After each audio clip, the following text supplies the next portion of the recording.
Bismillahirrahmanirrahim. Ala inna awliya Allah la haufun alaihim wa la hum yahzanun. Sejarah singkat atau biografi Sahibul Hal Sultanul Mala Syamsis Sumus Al-Habib Abdullah bin Abu Bakar Al-Idrus. Nama lengkap beliau adalah Imam Al-Habib Abdullah Al-Idrus. Nama ayah beliau yaitu Al-Habib Abu Bakar Asyakran bin Abdurrahman As-Segaf atau Faqih Muqaddam Sani, dan ibunda beliau adalah Maryam putri Syekh Ahmad bin Muhammad Barusyaid. Beliau adalah orang pertama yang bergelar Al-Idrus, sehingga tidak ada satupun anak cucu Rasulullah sallallahu alaihi wasallam di permukaan bumi ini yang bermarga Al-Idrus, melainkan itu adalah keturunan beliau. Beliau dilahirkan di kota Tarim pada tanggal 10 awal bulan Zulhijjah tahun 811 Hijriah atau 1393 Masehi.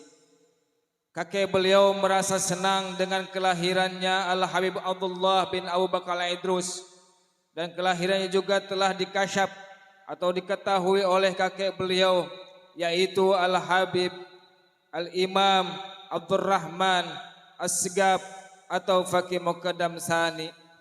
Seraya mengatakan huwa sofi waqtihi, dia nanti akan menjadi seorang sufi besar pada zamannya, dan diberi lakab atau gelar Idrus oleh ayahnya, seraya berkata ia adalah gelar untuk penghulu para imam. Berkata Imam Al-Jauhari, Al-Idrus itu adalah nama dari sekian banyak nama-nama sang Raja Rimba. Sebagaimana sang singa menjadi raja dari semua binatang-binatang buas di rimba belantara, maka Al-Habib Abdullah Al-Idrus menjadi raja dan penghulu dari semua aulia-aulia pada zamannya. Kakeknya wafat ketika beliau berusia 80 tahun, dan selanjutnya beliau dididik oleh ayahnya, yaitu Al-Habib Abu Bakar Asyakran bin Abdurrahman As-Segaf dengan didikan yang sempurna. Ketika berusia 16 tahun, ayahnya pun wafat, dan selanjutnya beliau dididik oleh pamannya sendiri, yaitu Syekh Umar Muhdar, dan menikahkannya dengan anak perempuannya. Pamannya selalu mengajarkan jalan para ulama solihin dan memakaikan pakaian sufi.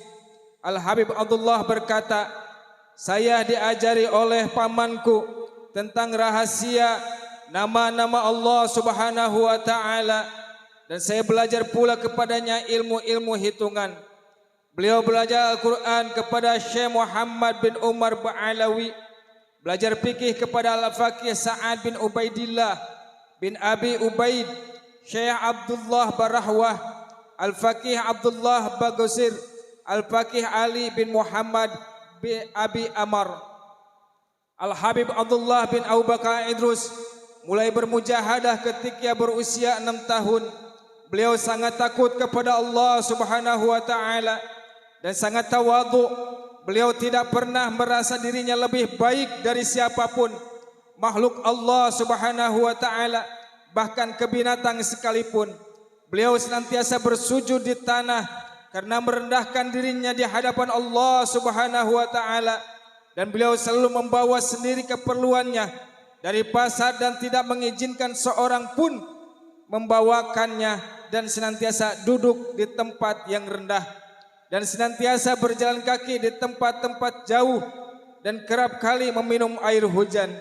Demikianlah beliau memerangi hawa nafsunya, memerangi hawa nafsu keduniaannya sejak usia 6 tahun, dan berpuasa selama 2 tahun dengan berbuka puasa tidak lebih dengan 7 butir kurma, kecuali malam-malam tertentu, di mana ibunya datang membawa sedikit makanan untuk beliau, yang mana beliau memakannya hanya semata-mata untuk menyenangkan hati ibunya. Beliau berkata, pada awalnya aku menelaah kitab-kitab fikih dan mendorong aku untuk bermujahadah dengan memperbanyak lapar walaupun ibuku menyuruhku untuk makan. Beliau pernah 20 tahun tidak tidur, baik malam maupun siang, sehingga derajat beliau menjadi Syekhul Akbar, dan beliau selalu menutup diri dari ketenaran. Murid-murid beliau di antaranya yaitu saudaranya sendiri, Al-Habib Ali bin Abu Bakar Al-Idrus, Syekh Umar bin Abdurrahman Sahibul Hamra, Syekh Abdullah bin Ahmad Bagusir, Syekh Ahmad Ghazam bin Ali Syaibah, Syekh Muhammad bin Ali Al-Kab Al-Hajrani. Beliau selalu mewajibkan membaca kitab Ihya Ulumuddin, dan hampir saja beliau hafal kitab tersebut, serta menganjurkan kepada murid dan beberapa untuk membaca dan mengkajinya. Diceritakan dalam kitab Al-Mashrur Rawi bahwasanya beliau pernah berkata kepada para murid-muridnya, barang siapa yang menulis kitab Ihya Ulumuddin karangan Al-Imam Ghazali dan menjadikan 40 jilid, dengan izin Allah Subhanahu wa taala, aku beri jaminan dia akan masuk ke dalam surga. Maka bersegeralah penduduk negeri ketika itu berlomba dalam menulis kitab tersebut. Di antaranya ialah murid beliau sendiri, Al-Alamah Abdullah bin Ahmad Bagusir, dengan hiasan yang sangat indah. Di setiap jilidnya dibalut oleh kain yang sangat bagus. Maka manakala Al-Habib Abdullah Al-Idrus melihatnya, beliau terkesima seraya berkata, engkau telah menambahkannya dengan hiasan yang sangat indah, maka engkau pun akan aku berikan tambahan imbalan. Katakan apa permintaanmu? Aku ingin melihat surga di dalam dunia ini, kata muridnya. Beliau menjawab, dengan syarat engkau tidak tinggal di sini lagi. Muridnya pun menerima persyaratan tersebut. Maka beliau pun memenuhi permintaannya tersebut. Waktu itu juga beliau memasukkan muridnya itu ke dalam surga dengan kaifiyah yang sulit diceritakan. Setelah berselang beberapa saat, si murid kembali. Beliau keluar. Ketika keluar, wajah si murid dipenuhi cahaya yang terang benderang dan bau harum yang semerbak yang keluar dari tubuhnya, dan kakinya berubah menjadi kemerah-merahan karena menginjak rumput-rumput surga yang terbuat dari misik dan ambar. Sesuai persyaratan sang guru, dia tidak boleh tinggal di Yaman. Maka beliau pun pindah, dan tidak ada satu tanah pun di permukaan bumi ini yang cocok dengan kaki beliau yang telah menginjak rumput surga, melainkan hanya tanah haram Makkah Al-Mukarramah. Beliau pun pindah dan tinggal di sana hingga wafat. Dan berkata Syekh Jamaluddin Az-Zafrani, Syekh Abdullah adalah ayat dari ayat-ayat Allah Subhanahu wa taala. Kakeknya Abdurrahman As-Segaf sangat menyayanginya dan memberi rahasia ilmu kepadanya. Berkata Syekh Abu Bakar Asy-Syakran, anakku adalah salah satu sufi besar, bau harum dari harumnya Rasulullah sallallahu alaihi wasallam, salah satu wali kutub. Sedangkan paman Syekh Umar berkata, sesungguhnya aku kawinkan putriku dengan anak saudaraku sendiri, karena pada beliau terdapat kehormatan semua Bani Alawi.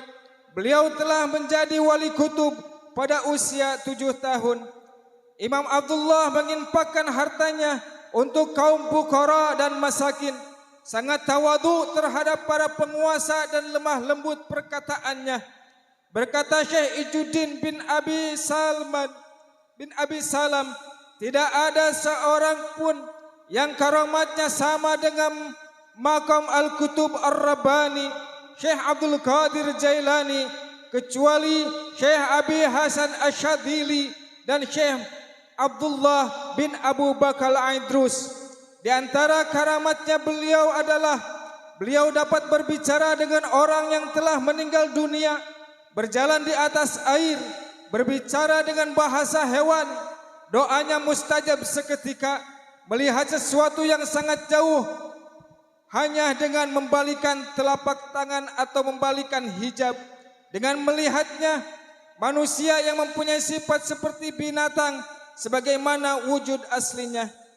Beliau mengarang kitab Al-Kibriyatul Ahmar dan sarahnya dalam bentuk syair untuk pamannya Al-Habib Syekh Umar Muhdar. Sebagian ulama kasyaf melihat bahwa Rasulullah sallallahu alaihi wasallam memuji Syekh Abdullah bin Abu Bakar Al-Idrus dengan pujian yang agung, yaitu Abdullah adalah anakku, rahasiaku, darah dagingku, hidupku, tulangku, dan pewaris sunnahku. Diceritakan oleh Syekh Sulaiman bin Ahmad, suatu ketika aku pernah sakit di negeri yang mayoritas penduduknya orang kafir, sehingga sulit bagiku untuk mendapat bantuan. Aku teringat akan sehelai kain kepunyaan Al-Habib Abdullah bin Abu Bakar Al-Idrus yang aku bawa. Kain tersebut pun aku selimutkan ke tubuhku yang menahan sakit. Kembali sambil aku meminta pertolongan dari Allah Subhanahu wa taala dengan bertawasul kepada beliau sampai aku tertidur. Dalam tidur aku pun ditemui oleh beliau yang datang dengan mengendarai keledai, serta di belakangnya beberapa anak kecil seraya mereka berucap, "Ya Hannan, ya Mannan, Afi Sulaiman." Setelah tiba waktu pagi, aku pun sembuh sedia kala. Diceritakan juga oleh salah satu seorang muridnya, suatu ketika aku duduk di samping guruku Al-Habib Abdullah bin Abu Bakar Al-Idrus, sedangkan beliau sedang tertidur pulas. Manakala tiba waktu sholat, aku pun mencoba membangunkan beliau. Telah tiba waktu sholat, ujurku. Namun beliau menjawab, aku telah sholat. Jawaban ini membuat aku merasa heran. Sungguh semenjak tadi aku bersamamu dan tidak melihat engkau melakukan sholat.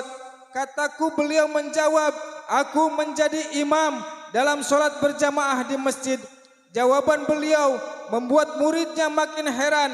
Akhirnya dia keluar rumah dan menanyakan kepada para jamaah sholat yang telah bubar, siapa yang menjadi imam dalam sholat kalian? Tanya si murid, yang menjadi imam sholat kami adalah Al-Habib Abdullah bin Abu Bakar Al-Idrus. Tegas para jamaah. Beliau wafat pada hari Ahad sebelum tiba waktu zuhur tanggal 12 Ramadan, tepat tahun 860 Hijriah, 65 Hijriah, dalam usia 54 tahun, dan dimakamkan di pemakaman Janbal. Pada saat kewafatan beliau, penduduk Tarim mengira kiamat sudah tiba karena begitu dalam kedukaan yang menyayat hati mereka.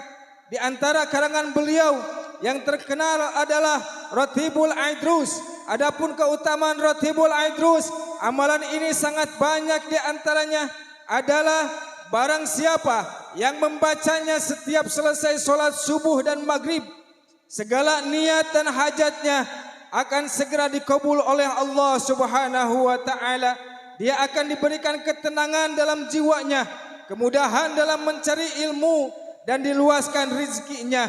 Dan yang paling utama adalah meninggal dunia dalam keadaan husnul khatimah. Karena ini adalah amalan para ulama dan aulia Bani Alawi. Demikian sejarah singkat daripada Sahibul Hal atau Sahibul Ratib Sultanul Mala Syamsis Semus Al-Habib Abdullah bin Abu Bakar Al-Idrus. Mudah-mudahan kita semua mendapatkan keberkahan daripada beliau, mendapatkan anugerah daripada beliau, dan semua hajat apapun tujuan kita dikabul oleh Allah Subhanahu wa taala.